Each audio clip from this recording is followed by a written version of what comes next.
Assalamualaikum class. So today we are going to continue with our content. मैं आपको previous को जरा सा touch करते हुए रिवाइज करते हुए आगे ले जाऊंगा. This is your book, fifth edition of the Financial Markets and Institutions by Anthony Sanders and Cornett, sorry, Marcia Milon Cornett.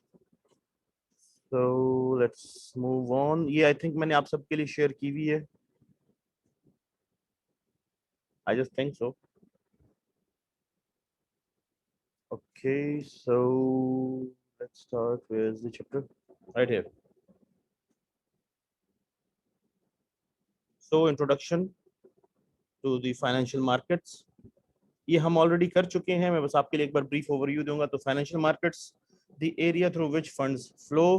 Primary market भी हम ऑलरेडी डिस्कस कर चुके हैं. Markets in which corporations raise funds through new issue of securities, जहां new issue होती है first time for the underwriter.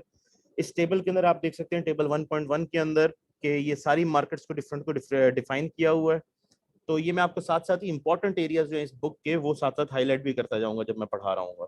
इसीलिए मैंने आपसे बुक से ही डायरेक्ट स्टार्ट करी, क्योंकि जब मैं राइट कर रहा होता हूँ तो काफी सारी इन्फॉर्मेशन आपके लिए मिसिंग होती है सामने. तो primary markets in which corporations raise funds through new issue of securities. Secondary market is the market that trades financial instruments once they are issued, जो already issued होते हैं, स्टॉक एक्सचेंज बेसिकली जिसे हम secondary market कहते हैं. Money market, market that trades debt securities and instruments which mature or with maturities of less than maturities of 1 year or less. इसको basically less than 1 year नहीं कहते, 1 year और less कहा जाता है. ये इन्होंने जरा यहाँ पर इस डेफिनेशन में गलती की हुई है. Capital market, markets that trade debt and equity instruments with maturities of more than 1 year. Okay, so more than 1 year की जो debt और equity की सिक्योरिटीज होती हैं वो capital market में ट्रेड होती हैं. Foreign exchange market, markets in which cash flows through from the sale of products or assets denominated in a foreign currency or transaction. Okay, तो यहाँ ये जो फॉरेन एक्सचेंज है ये जरा इस कॉन्टेक्स्ट के अंदर हम डिस्कस करेंगे, जहाँ ट्रेड जो हुआ है या एसेट्स की जो सेल और परचेज हुई है उसके ऊपर जो हमारा रिटर्न आना है वो फॉरेन करेंसी के अंदर आना है. And then derivative markets, the markets in which derivative securities are traded. Okay, derivatives में भी आगे मैं एक बार डिस्कस कर रहा हूं. प्राइमरी मार्केट का फ्लो ये दिया हुआ है, सेकेंडरी मार्केट का फ्लो ये दिया हुआ है. ऑलरेडी डिस्कस कर चुका हूं आप सबके साथ. If you have any questions तो आप इसके बारे में मुझसे पूछ सकते हैं. ठीक है, ये फर्स्ट टाइम इशू है, अंडरराइटर के थ्रू होता है. तो ये एक अंडरराइटर के थ्रू जिसको फंड चाहिए होते हैं यूजर्स को, कॉर्पोरेशंस को, वो अंडरराइटर के पास जाती है. अंडरराइटर इसको सप्लाई करता है इन्वेस्टर्स को, जिसके थ्रू पैसे वापस अंडरराइटर के पास आते हैं और अंडरराइटर कंपनी को दे देता है. सेकेंडरी मार्केट के अंदर फाइनेंशियल मार्केट के जो इन्वेस्टर्स होते हैं, ये लोग जो हैं ये इन्वेस्टर्स हैं, ये सिक्योरिटीज के जो ब्रोकर होते हैं उसके पास जाते हैं अगर इन्होंने बेचनी हो या खरीदनी हो. बेसिकली ये क्योंकि इन्वेस्टर है तो ये बेचने के लिए जा रहा होगा, और अदर जो और इन्वेस्टर्स हैं ये उसको बेच देते हैं आगे और उनसे पैसे लेकर इसको दे देता है. And simply it goes on buying and selling both ways.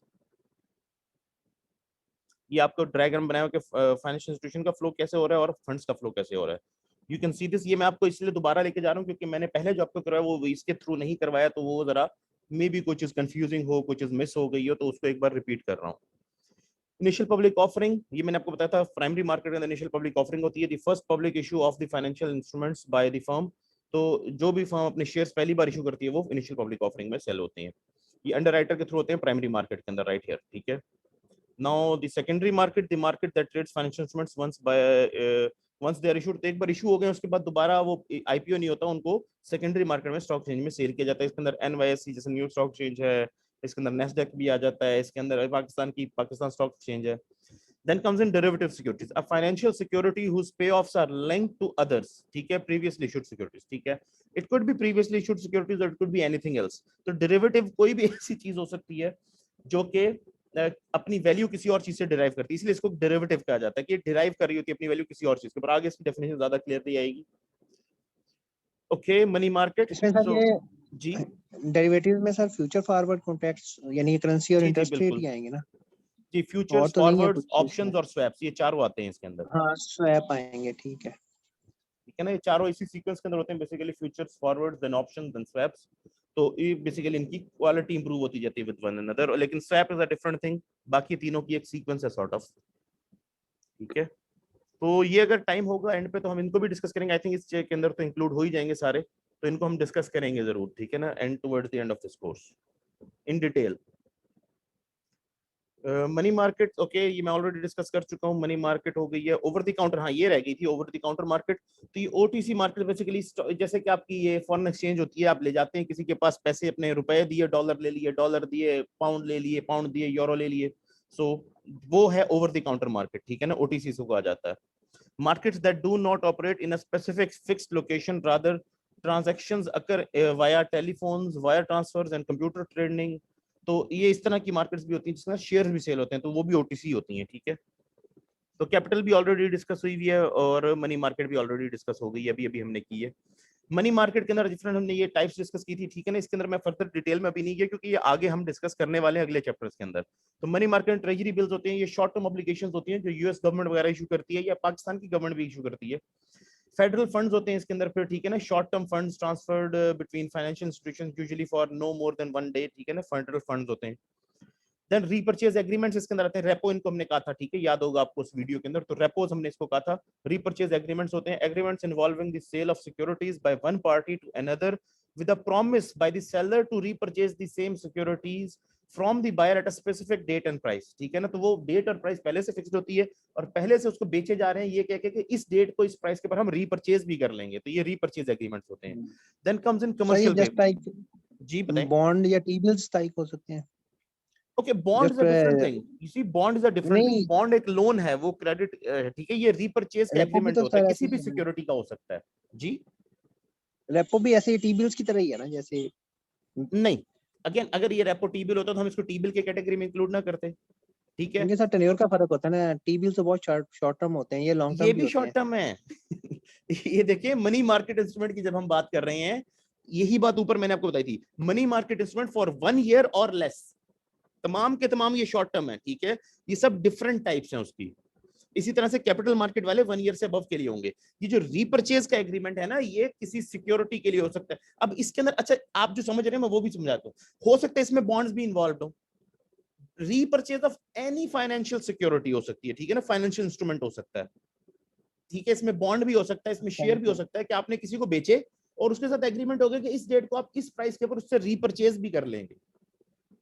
ये होता है रीपर्चेज एग्रीमेंट। इसमें शेयर हो सकते हैं, बॉन्ड हो सकते हैं, कोई फाइनेंशियल इंस्ट्रूमेंट हो सकता है, ठीक है। सही हो गया सर।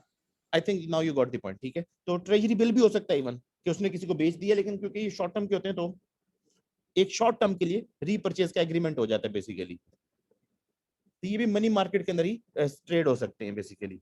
इसी तरह कमर्शियल पेपर हो गए, short term unsecured primary promissory notes हो सकते हैं, ठीक है ना, कि जो इशू होते हैं by companies to raise short term cash, ठीक है। कि फॉर एग्जांपल एक कंपनी को कैश की जरूरत पड़ेगी सडनली, अब वो इस टाइम पे क्या बॉन्ड या कुछ और इशू करे, शॉर्ट टर्म के लिए चाहिए था 3 महीने। जैसे कि कुछ कंपनीज होती है ना, कुछ इंडस्ट्रीज होती हैं जहां सीजनल बिजनेस होता है, जैसे कि साड़ीज की सेल इंडिया के अंदर एक पर्टिकुलर टाइप के थ्रेड के साथ जो बनने वाली साड़ी होती है, वो सेल सिर्फ दिवाली के करीब जाके ज्यादा होती है, तो वो 2-3 महीने का सीजन होता है उसका। अब उस सीजन के लिए जब पैसे चाहिए आपको, तो आप पूरे साल के लिए पैसे क्यों लेंगे, ठीक है। तो आप short term commercial paper issue कर देते हैं कि जी हमें इतने महीनों के लिए पैसे चाहिए। और इसको क्योंकि अगर किसी ने पैसे अपने दोबारा लेने हो, जिसने कमर्शियल पेपर खरीदा है, तो वो इसको कमर्शियल पेपर को ले जाके मनी मार्केट में बेच देगा और इसकी जगह अपने पैसे ले लेगा। जो खरीदेगा वो उसके पैसे ले लेगा जब कमर्शियल पेपर मेच्योर होगा, ठीक है। इसी तरह से नेगोशिएबल सर्टिफिकेट्स ऑफ डिपॉजिट, तो बैंक इशू करते हैं time deposit that specifies an interest rate and maturity date and is negotiable and can be sold by the holder to another party, ठीक है। तो ये नेगोशिएबल होते हैं, इंटरेस्ट रेट भी होता है, मैच्योरिटी भी इसके ऊपर होती है, लेकिन ये नेगोशिएबल होते हैं, इनकी चीजें चेंज हो सकती है, इंटरेस्ट रेट चेंज हो सकता है, प्राइस चेंज हो सकती है, मैच्योरिटी की डेट में भी एक्सटेंड की जा सकती है। तो ये नेगोशिएबल बैंक इशू करते हैं, ये वो किसी और को सेल भी कर सकता है आगे। इसी तरह बैंकर्स एक्सेप्टेंसेस होती हैं, time draft payable to a seller of goods with payments guaranteed by a bank, ठीक है ना। ये जो बेसिकली बैंक ड्राफ्ट जिसे हम कहते हैं, ठीक है, ये उसकी एक फॉर्म है। टाइम ड्राफ्ट की ये पेबल होता है कि बैंक ने पैसे एश्योर कर दिए कि ये पेमेंट होगी, ठीक है ना, सेलर ऑफ गुड्स को, सिक्योरिटीज को, ताकि दूसरे बंदे को एश्योर कि ये पैसे मुझे मिलने ही मिलने हैं। लेकिन जब वो चीज डिलीवर हो जाएगी तो बैंक उसको एश्योर कर, जैसे लेटर ऑफ क्रेडिट होता है बेसिकली, उस तरह का होता है बैंक। लेकिन लेटर ऑफ क्रेडिट ज्यादा अरसे के लिए भी हो सकता है, एक लॉन्ग टर्म भी हो सकता है letter of credit, just in case कोई माल मतलब लंबे अरसे के बाद आने वाला है तो। लेकिन वो भी यूजुअली शॉर्ट टर्म में ही आता है। लेकिन लेटर ऑफ क्रेडिट बेसिकली आप मनी मार्केट में सेल नहीं कर सकते। तो बैंकर्स एक्सेप्टेंसेस जो होती हैं ये मनी मार्केट में ट्रांजैक्ट हो सकती हैं। एलसी एलसी तो सारी इंटरनेशनल ट्रांजैक्शन के लिए कॉमनली यूज होती है, और जी ये जो है बिल्कुल, ये बेसिकली सेलर के अलावा भी सर नेशनल, किसी को हम दे सकते हैं कि सर्विसेज, किसी को हमने सर्विसेज के लिए हायर किया, हमने उसको पीओ या या डीडी दे दिया, बल्कि डीडी दे दिया।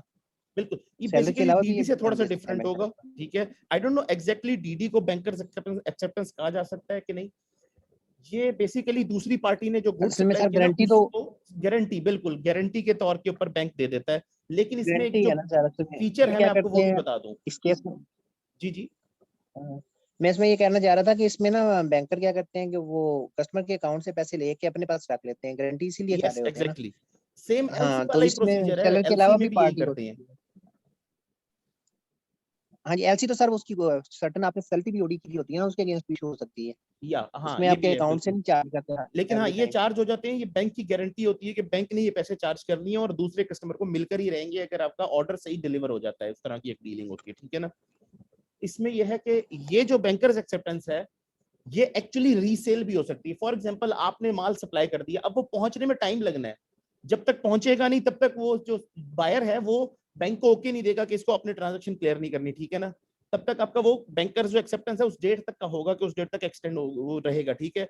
अब अगर आपको पैसों की जरूरत पड़ गई है, आप ये ले जाएंगे मनी मार्केट में, किसी को भी बेच सकते हैं इजीली और उससे पैसे उसके अगेंस्ट ले सकते हैं, और जब वो मैच्योर होगा वो ले लेगा। थोड़ा आपको डेफिनेटली डिस्काउंट पे देना पड़ेगा क्योंकि आप आज दे रहे हैं और कल को उसने पेमेंट रिसीव करनी है। Although islamically not allowed, but लेकिन मनी मार्केट में ये ट्रेड होता है, ठीक है। Then comes in the capital market, हम इनको डिटेल में डिस्कस करेंगे आगे अगले चैप्टर्स के अंदर।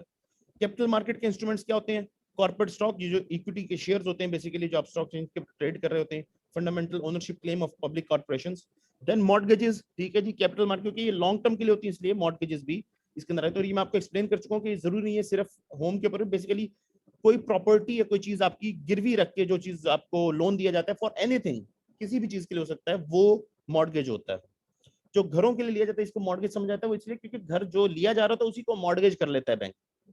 That is why it's called a mortgage. तो लोन टू इंडिविजुअल्स और businesses to purchase home, land और अदर रिटेल प्रॉपर्टी और इवन एनीथिंग एल्स, किसी भी चीज के लिए लिया जा सकता है, ये जो मैंने डिस्कस किया है सर कुछ गाड़ी लोग की भी हो एक्सपर्ट्स के सकती साथ। है मॉर्गेज। जी। गाड़ी की भी मॉर्गेज हो सकती है। गाड़ी बेसिकली लीज होती है एक्चुअली, यूजुअली मूवेबल प्रॉपर्टी है ना, इसके अंदर बेसिकली इश्यू आ जाता है मूवेबल और इमूवेबल प्रॉपर्टी का। तो वो मॉर्गेज के अंदर ज्यादातर इमूवेबल प्रॉपर्टी को लिया ठीक है। जाता है और ज्यादातर उसी के साथ डीलिंग करते हैं वो। Okay, corporate bonds, long term bonds issued by corporations, ठीक है जी। जो कॉर्पोरेशन लॉन्ग टर्म के लिए बॉन्ड इशू करती है, और ट्रेजरी बॉन्ड जो गवर्नमेंट इशू करती है, यूएस गवर्नमेंट या कोई भी treasury. State and local government bonds, again इसके अंदर ये भी हो सकता है कि प्रोविंशियल गवर्नमेंट जैसे कि स्टेट्स होती हैं, यूएस की स्टेट्स है, वो भी अपना बॉन्ड इशू कर सकती हैं, तो वो भी हो सकते हैं। लोकल गवर्नमेंट्स जो होती हैं उनके बॉन्ड्स हो सकते हैं।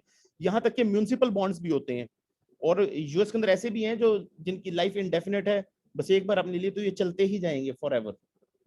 तो इस तरह के भी बॉन्ड्स मैंने स्टेट के अंदर देखे हैं जो अब इशू नहीं होते, बहुत पुरानी बॉन्ड्स हैं ये। यूएस गवर्नमेंट एजेंसीज देती हैं, वो अगेन वही मैंने कहा था, म्यूनिसिपैलिटीज और डिफरेंट एजेंसीज जो हैं वो इशू कर सकती हैं बॉन्ड, अपने इंफ्रास्ट्रक्चर को या अपने आप को डेवलप करने के लिए बॉन्ड इशू कर सकती हैं। तो long term bonds collateralised by a pool of assets and issued by agencies in the United States government. इस तरह से बैंक एंड कंज्यूमर लोन्स, ठीक है, जो कोई भी बैंक ने कंज्यूमर को लोन दिए, बैंक लोन दिए, loans to commercial banks and individuals, वो भी कैपिटल मार्केट में ट्रेड होते हैं। ये कैसे होते हैं इनके बारे में हम आगे डिटेल में डिस्कस करेंगे, सीटीओस बनते हैं और किस तरह से आगे डिटेल इसके अंदर हम देखेंगे। और ये उसके चंक्स दिए हुए हैं यूएस के डिफरेंट ईयर्स के अंदर।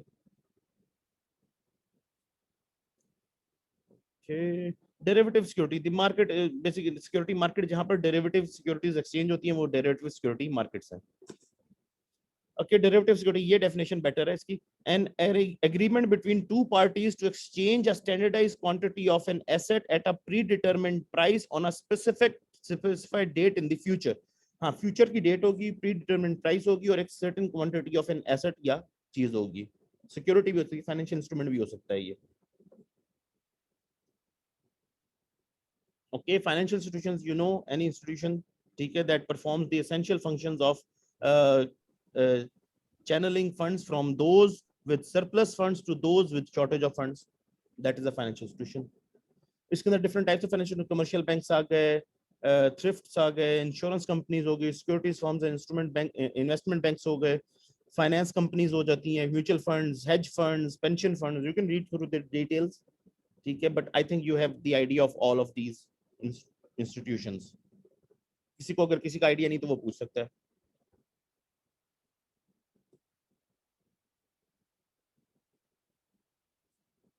Okay, I think you have an idea, so I'm gonna move on.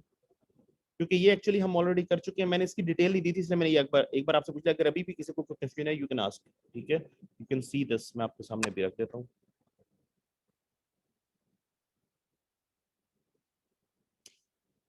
Basically commercial banks वही हैं जो आपके सामने, जितने कमर्शियल बैंक्स हमारे यहाँ होते हैं, ये जितने डिफरेंट बैंक्स हैं। थ्रिफ्ट्स होते हैं डिपॉजिटरी इंस्टीट्यूशंस, सेविंग्स एसोसिएशन, जैसे कि आई डोंट नो ये जो नेशनल सेविंग्स है ये इसमें आता है कि नहीं, कौमी बचत जिसे हम कहते हैं। तो बेसिकली सेविंग्स के इंस्टीट्यूशंस होते हैं, क्रेडिट यूनियंस हो सकती हैं, सेविंग इंस्टीट्यूशन एसोसिएशन हो सकती हैं, insurance companies, you all have well aware of them, securities की फॉर्म्स होती हैं, इन्वेस्टमेंट बैंक्स हो सकते हैं, जैसे कि अब ये पाकिस्तान में क्योंकि ज्यादातर बैंक्स इन्वेस्टमेंट इनका डिवीजन होता है, सेपरेट बैंक नहीं होता, लेकिन इन्वेस्टमेंट बैंक्स प्रॉपर इंटरनेशनली होते हैं, जैसे कि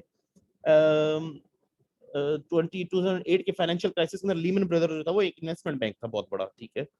इस तरह से फाइनेंस कंपनीज हो सकती हैं, financing intermediaries, just a second,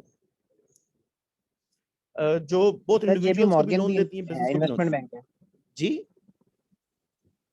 JP कौन से वाला? मॉर्गन भी सारी इन्वेस्टमेंट बैंक है। जी जेपी जेपी मॉर्गन मॉर्गन है, बहुत सारे हैं, कुछ हैं जो दोनों काम कर रहे हैं, जैसे कि गोल्डमैन सैचेस है, ये इन्वेस्टमेंट बैंकिंग भी करते हैं, इनके दूसरे भी ऑफिसेज हैं।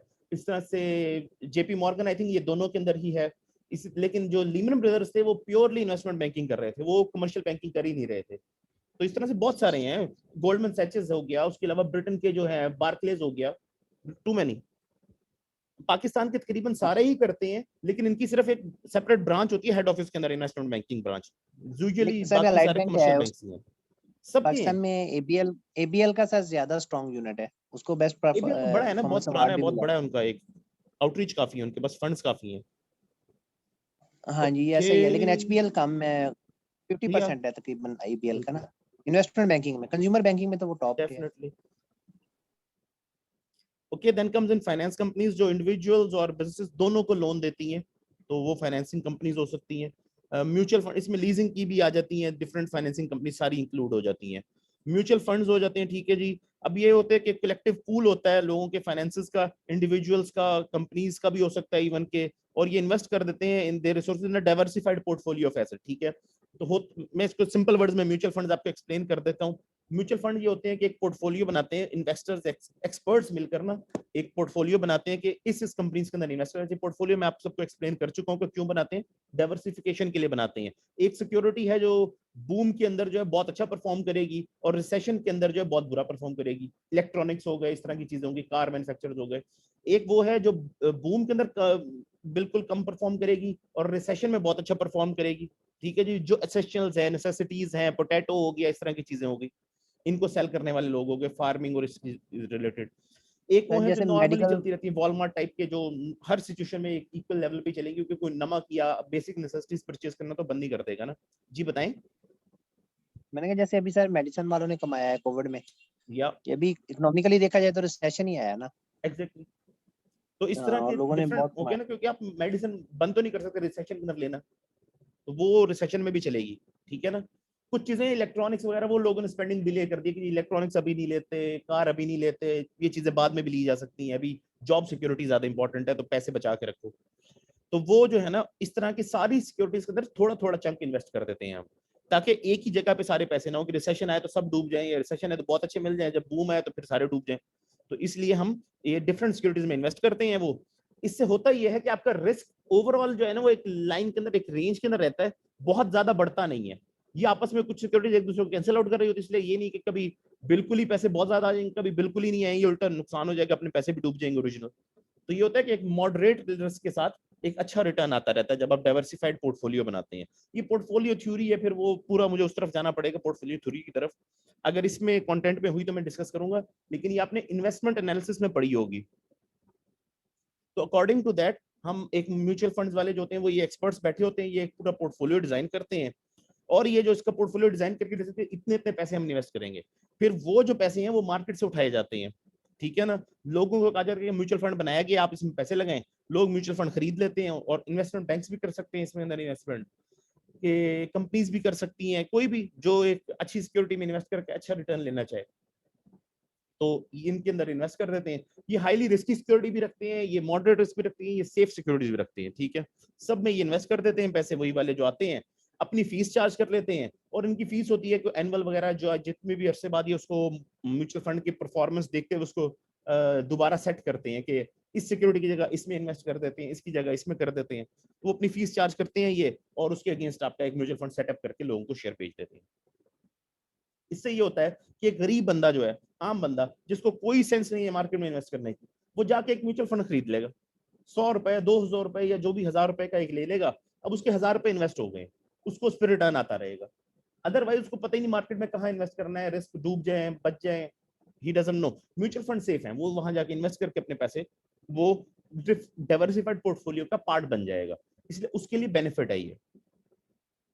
Then comes in hedge funds. ये hedging के लिए यूज होते हैं, financial that pool funds from a limited number, for example less than 100 of wealthy annual income more than जो 2 लाख हो उनके अंदर, इंडिविजुअल या अदर इन्वेस्टर्स जो होते हैं उसके अंदर, बैंक्स के अंदर, ठीक है ना, एक्सीडिंग 1 मिलियन, उनमें इन्वेस्ट करते हैं। जो ये लोग होते हैं ये मिलकर इन्वेस्ट कर देते हैं in fund their behalf of usually keeping a large proportion जो कि commonly 20% होगा on any upside return or sorry and charging a fees, जो कि usually ये charge करते हैं कि एक ये proportion जो उसका होता है, just a second I need to take a break, I don't even have water over here, so okay, so basically ये कि hedge funds होते हैं, institutions होते हैं जो hedging के लिए काम कर रहे होते हैं, ठीक है ना, एक लिमिटेड नंबर ऑफ वेल्दी जो लोग हैं उनसे, ठीक है ना, it could be corporations, it could be individuals, ठीक है। अब ये यूएस का उन्होंने एक्चुअली बेसिकली एक्सप्लेन किया हुआ है, यहाँ पर जो है पाकिस्तान में हेज फंड्स आई थिंक हैं, मैंने सुना तो हुआ है, मैंने कोई इनके साथ क्योंकि कभी डीलिंग नहीं की इसलिए मुझे आइडिया नहीं है पाकिस्तान में हैं कितने, लेकिन हैं आई थिंक, मुझे सुना हुआ है इनके बारे में, ठीक है। और ये फंड्स लेते हैं, इन्वेस्ट कर देते हैं on behalf of usually keeping, जो 20% है इसको सेफ रखते हैं एट अ साइड, बाकी के पैसों को जो है ये डिफरेंट सिक्योरिटीज के अंदर यूं इन्वेस्ट कर देते हैं कि जो आपकी रिस्क्स हैं वो डाइवर्सिफाई हो जाएं, वो हेज हो जाएं basically, these are called hedge funds. Pension funds again you all would be well aware, Pakistan में इसकी एक कॉर्पोरेशन गवर्नमेंट की भी है जो पेंशन्स के लिए डील, लेकिन इन्होंने बहुत ज्यादा बेनिफिट आज तक गवर्नमेंट को दिया नहीं है मेरा ख्याल है। तो पेंशन के लिए ये बेसिकली होते हैं, ये होता है कि आपको लगता है कि अगर आपकी प्राइवेट जॉब है, लेट्स सपोज, या इवन गवर्नमेंट के अंदर भी, गवर्नमेंट इन्वेस्ट करती है इसके अंदर, गवर्नमेंट के मैं इदारा आपको बताता रहा हूँ कि है, तो उसका काम ये होता है कि जो पैसे आज कट रहे हैं उसके, वो इन्वेस्ट कर दिए जाए इस तरह से कि कल को उसकी पेंशन उसी में से दी जाए, ठीक है। इसी तरह से प्राइवेट लोग जिसकी प्राइवेट जॉब है, अब वो चाहता है कि मुझे पेंशन मिले फ्यूचर में, अक्सर लोग हमारे यहाँ, ये बड़ी कॉमन, अब क्योंकि फाइनेंशियल लिटरेसी नहीं है ना, किसी को पता नहीं कि वो ले सकते हैं, इसका बड़ा आसान सा तरीका है, वो एक मंथली जैसे कि पेंशन कटती होती है, पेंशन के पैसे सैलरी में से, तो अपने सैलरी सेपरेट करे पैसे और वो एक पेंशन फंड में ले जाके इन्वेस्ट कर दे किसी स्कीम के अंदर, वो उसको रिटायरमेंट के टाइम के ऊपर उस तरह से पैसे वापस मिल जाएंगे, वो मंथली या जो भी उसका स्कीम होगी उतने पैसे क्योंकि उसके बन चुके होंगे तब तक, तो कुछ ना कुछ उसको रिटर्न रिटायरमेंट के टाइम पे आता रहेगा मंथली, या वो जिस तरह की भी स्कीम होगी। डायरेक्ट ट्रांसफर बेसिकली ये होता है कि कंपनीज जो हैं वो डायरेक्टली जाकर किसी और इन्वेस्टर को शेयर्स बेच देती हैं या अपनी सिक्योरिटी बेच देती हैं, स्टॉक या डेट की सिक्योरिटी डायरेक्टली बेच देती हैं, और इसमें कोई फाइनेंशियल इंस्टीट्यूशन इंटरमीडिएट के तौर पे इन्वॉल्व नहीं होता, that is called a direct transfer. Liquidity में ऑलरेडी डिस्कस कर चुका हूं, the ease with which an asset can be converted into cash at its fair market value, ठीक है ना, ये जरूरी है फेयर मार्केट वैल्यू के ऊपर, वरना तो मैं अभी जाकर मतलब अपना आईफोन जो है वो 10 रुपए का बेच दूं, पैसे कन्वर्ट तो हो गया, फेयर मार्केट वैल्यू पे नहीं हुआ। इसी तरह से price risk, the risk that an asset's sale price will be lower than its purchase price, ठीक है ना, ये होता है प्राइस रिस्क, ये कम करती है आपकी स्टॉक एक्सचेंज, ये एक फंक्शन है स्टॉक एक्सचेंज का, प्राइस कंट्रोल फंक्शन, जिसके अंदर वो प्राइस रिस्क को रिड्यूस कर देती है कि वो मार्केट प्राइस से कम के ऊपर बिकेगा या परचेज प्राइस से कम के ऊपर बिकेगा। ओके सॉरी ओके, ये आई थिंक समथिंग डिफरेंट है, ये प्राइस रिस्क को किसी और तरह से किसी और सेंस में ले रहे हैं, मैं जो डिसीज वो कुछ और थी। प्राइस ये कह रहे हैं कि जिस प्राइस पे आपने खरीदा था उससे कम के ऊपर बिके शायद, तो दिस इज समथिंग डिफरेंट। ये इन्वेस्टर के लिए हो सकता है कि उसका रिस्क है कि उसकी जिस प्राइस पे खरीदा उससे कम में बिके तो उसका नुकसान हो जाएगा। इनडायरेक्ट ट्रांसफर, फाइनेंशियल मार्केट बहुत जी रिस्की फाइनेंशियल होती है, मार्केट, इसमें वैसे बहुत रिस्की होती है ना, डायरेक्ट हेजिंग के अलावा तो बाकी जो भी है उनमें बहुत सडन चेंज आता है, क्योंकि ये डायरेक्ट पेस्टल के साथ बहुत क्लोजली लिंक्ड होती हैं। किसके साथ लिंक्ड होती है? आप कह सकते हैं पेस्टल के साथ सर कोई भी इकोनॉमिकल पॉलिटिकल और हाँ डेफिनेटली, क्योंकि मार्केट तो उसको देख के रिस्पॉन्ड करेगी और मार्केट में प्राइस कभी भी ऊपर नीचे हो सकती है, स्पेशली पाकिस्तान जैसी डेवलपिंग कंट्रीज की मार्केट, जहां आई डोंट नो जितने इन्वेस्टर वहां बैठे हैं स्टॉक एक्सचेंज के अंदर, उनमें से किसने इन्वेस्टमेंट एनालिसिस पढ़ा हुआ है, ये उसको इन्वेस्टमेंट का तरीका पता है।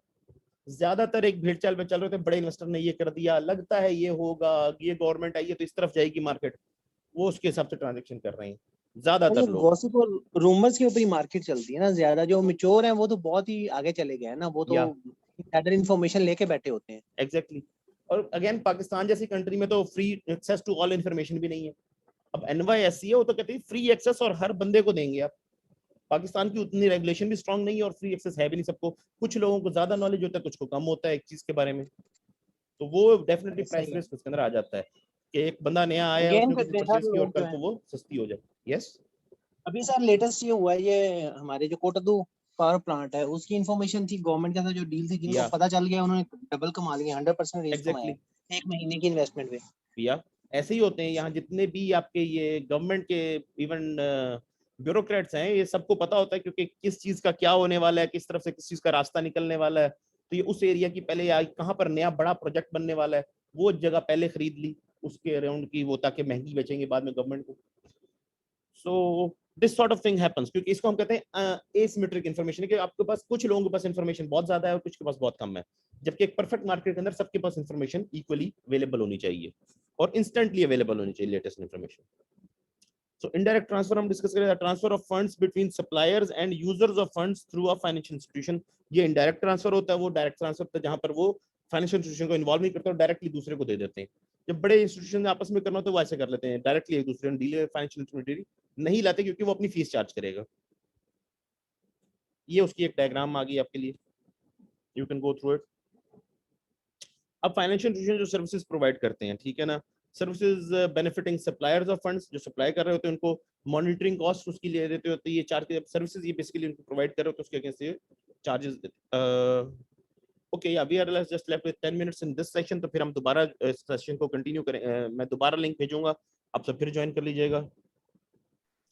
ठीक है, लिक्विडिटी प्राइस रिस्क इन्वॉल्व होता है इसके अंदर, अगेन ट्रांजैक्शन कॉस्ट सर्विसेज जो होती हैं कि ट्रांजैक्शन कॉस्ट उसके ऊपर चार्ज करते हैं पर ट्रांजैक्शन, मैच्योरिटी इंटरमीडिएशन, और इसके बाद डिनोमिनेशन इंटरमीडिएशन, ठीक है कि डिनोमिनेशन की इंटरमीडिएशन करते हैं जो ओवरऑल इकोनॉमी को बेनिफिट दे रहे हैं, उसके अंदर मनी सप्लाई की ट्रांजैक्शन हो रही होती है, क्रेडिट एलोकेशन हो रही होती है, इंटरजनरेशनल वेल्थ ट्रांसफर हो रहा होता है। अब ये एक बड़ा कॉन्सेप्ट है बहुत थॉरो, क्योंकि विद इन जनरेशन के इंटर जनरेशन वेल्थ का ट्रांसफर होता है, एक जनरेशन दूसरी जनरेशन की उसमें इन्वॉल्व होती है, पेमेंट सर्विसेज होती हैं, ठीक है, तो ये सारी सर्विसेज बेसिकली ये प्रोवाइड करते हैं, उसके अगेंस्ट ही कुछ ना कुछ चार्ज भी करते हैं आपसे।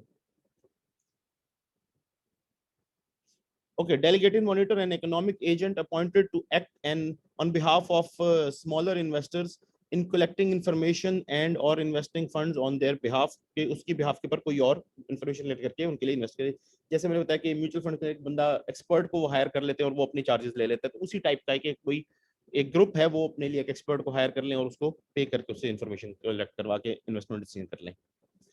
एसेट ट्रांसफर्स के एक एसेट का ट्रांसफर करना, financial claims issued by an financial institution that are more attractive to investors than are the claims directly issued by the corporations, ठीक है, तो कोई क्लेम जो उन्होंने इशू किया है वो ज्यादा इंटरेस्टेड है, ज्यादा अट्रैक्टिव है फाइनेंशियल इन्वेस्टर्स के लिए then the claims directly issued by corporations, कोई और कॉर्पोरेशन इशू करे उसके मुकाबले में।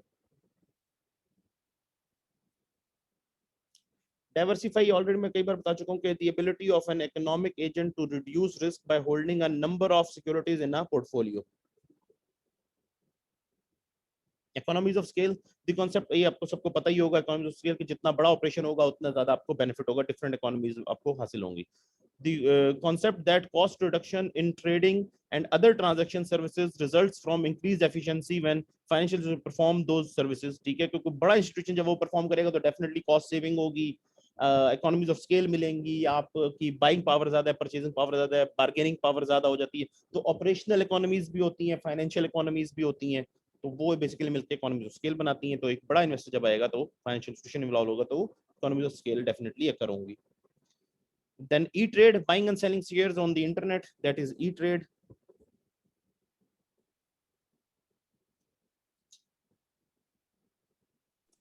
ओके, ये सर उन्हीं इंटरनेट की के अलावा हम ट्रेड नहीं कर सकते? फोन बैंकिंग के थ्रू बेसिकली थोड़ा बहुत होता है, फोन के थ्रू जो हो रहा होता है, लेकिन usually E trade basically end of the day internet trading के थ्रू ही जाके लिंक होगा, क्योंकि जाके स्टॉक एक्सचेंज के अंदर वो इंटरनेट के थ्रू ही ट्रेडिंग हो रही होती है सारी की सारी। तकरीबन ज्यादातर अब वो ऑनलाइन सिस्टम्स के ऊपर ही बेस्ड है, और वो तकरीबन ई ट्रेडिंग ही हो रही होती है मेजोरिटी। ये सेलुलर फोन फोन के थ्रू कंपनी जो भी सर दे रही हैं। बेसिकली फोन भी या उसी का पार्ट बन जाता है ना, फोन भी ई ट्रेडिंग का ही एक पार्ट है। बिकॉज आई डोंट नो यहाँ है कि नहीं, लेकिन फॉर एग्जांपल आप यहाँ से जब एक इंटरनेशनल कॉल करते हैं, तो how do you think it sir goes, अब इतनी सस्ती हो गई इंटरनेशनल कॉल्स, तो यहाँ से जब आप इंटरनेशनल कॉल करते हैं तो कैसे आपको कनेक्ट करते हैं इंटरनेशनल किसी बंदे के साथ? वो इंटरनेट के थ्रू जाती है आपकी कॉल, VoIP हम इसे कहते हैं, वॉइस ओवर इंटरनेट प्रोटोकॉल। तो वो इंटरनेट के थ्रू फाइबर ऑप्टिक केबल, एक ही जो पाकिस्तान की मेन कराची की है, बैकअप केबल अब सेपरेट होगी, एक जो मेन कराची से थ्रू जो इंटरनेट से हमें कनेक्ट करती है एक मेन केबल, उसी के थ्रू फाइबर ऑप्टिक के थ्रू आपकी जितनी भी इंटरनेशनल कॉल्स हैं एट एनी गिवन टाइम वो जा रही होती हैं 10-12 फाइबर ऑप्टिक के थ्रेड्स के ऊपर, दैट्स इट। उसकी बैंडविड्थ इतनी सही। ज्यादा है कि उसके ऊपर जा सकती है पूरे पाकिस्तान की कॉल्स, जितनी इंटरनेशनल कॉल्स हैं, जितना इंटरनेशनल इंटरनेट का डाटा है, एवरीथिंग। सो बेसिकली वो इंटरनेट के ऊपर ही हो रहा होता है सारा कुछ। तो end of the day phone call भी आपकी जाके एक इंटरनेट के थ्रू ही मिक्स हो, तो वो एक ही सिस्टम है ये, इसको एक सॉर्ट ऑफ समझ लिया आज का जो है ये।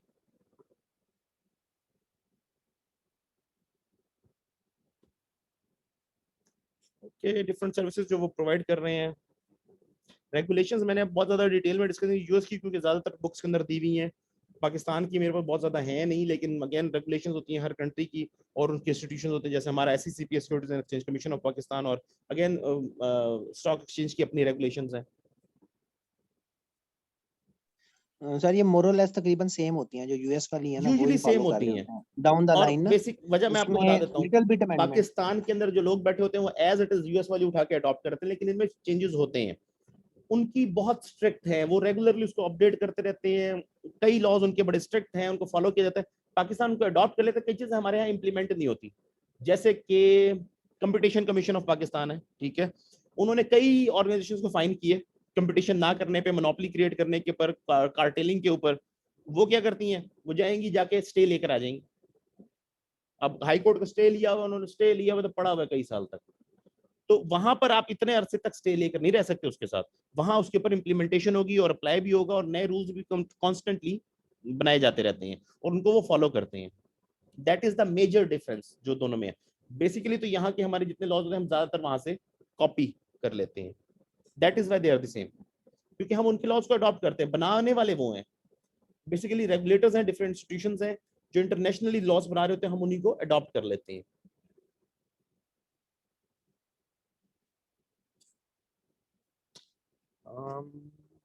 Yeah, this one's done.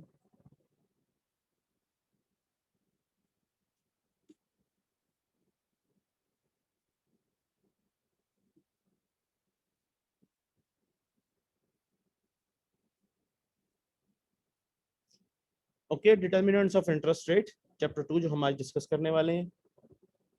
So 3 minutes रह गए, इसके बाद मैं दोबारा आपको लिंक भेजूंगा तो आप ज्वाइन कर लीजिएगा, या बल्कि हम नए सिरे से स्टार्ट करते हैं, दैट वुड बी बेटर। तो मैं आपको नया लिंक भेज रहा हूँ, आप सब उसको ज्वाइन कर लें।